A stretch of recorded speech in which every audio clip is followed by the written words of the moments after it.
Stan Gibilisco here, proprietor and operator of amateur radio station W1, GV, Whiskey 1 Good Vibrations.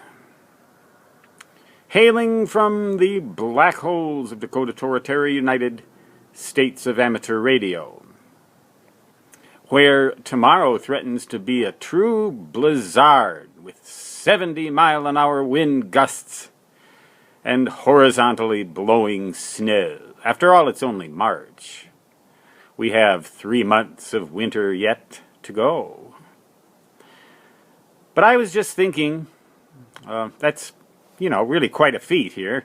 I was actually thinking, back in the days when I first left college and went off on my own, I worked for a little over a year, starting in February of 1977 until, well, I guess it was a little more than a year that I worked at the Hiram Percy Maxim Memorial Station, ARRL Headquarters, W1AW.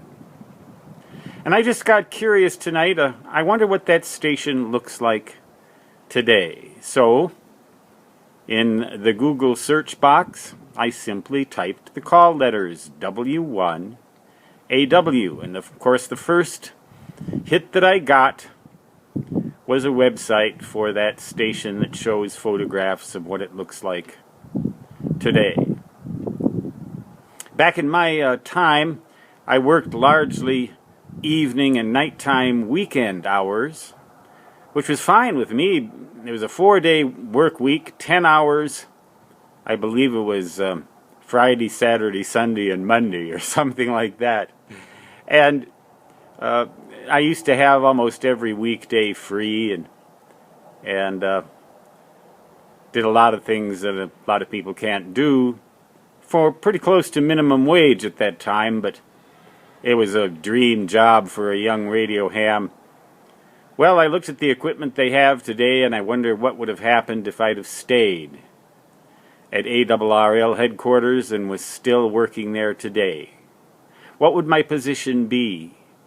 How would I have evolved in that organization? I evolved into the technical department and then got the beach bum bug in my rear end and went down to Miami to experience that scenario for quite a while. But I often wonder what would have happened if I'd have stayed at ARRL Headquarters and was yet working there in the technical department, probably, today. What position would I hold? What kinds of ham radio equipment would I have devised and invented and played with? I remember I was always in the lab.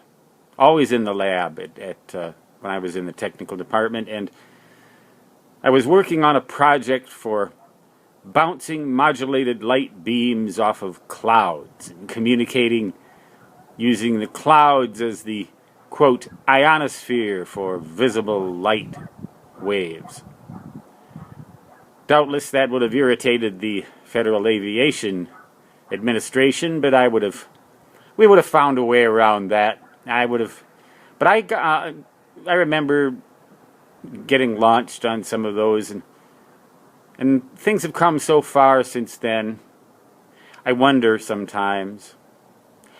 I never would have written any books. A lot of things never would have happened. I might not be making this video, but instead be making some sort of X-ray communications device to transmit signals through the earth. Like they're doing right here in my hometown, by the way, of Lead, L-E-A-D, South Dakota, at the Deep Underground Science and Engineering Laboratory. They're going to actually transmit, it's not X-rays, it's neutrinos. They're going to communicate by means of neutrinos, by transmitting them through the earth. I'd probably be trying to do that in the lab at ARRL Headquarters. Would have been fun, don't you think? Stan Gibilisco signing off from Dreamland, USA. Google again in any of the search boxes with the call letters W1AW, and then by all means go visit them and tell them I sent you. 73 and so long, which every time I operated from W1AW I always transmitted as da-da-da-da-da-da.